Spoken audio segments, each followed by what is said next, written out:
Iako Papa Franjo od svojega ustoličenja zagovara skromnost i poniznost, a isto traži od svih u katoličkoj crkvi, neki zato i dalje ne mare. Konkretno, sumnja se da je njemački biskup Franz Peter van Elst na uređenje svoje rezidencije u biskupiji Limburg potrošio 40 milijuna eura.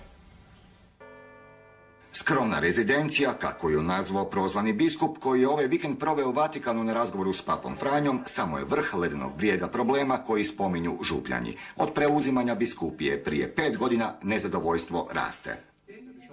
Biskup je od početka širio atmosferu straha, no najveća pogreška bila je u tome što je nenamjenski rasipao novac. Sve što je izgradio je na strahu i tuđem novcu.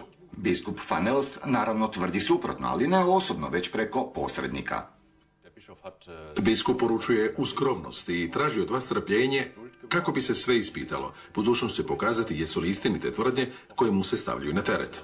I dok biskup poziva na strpljenje i budućnost, župljani žive u sadašnjosti i stalno gledaju u raskoš koju je biskup sebi omogućio.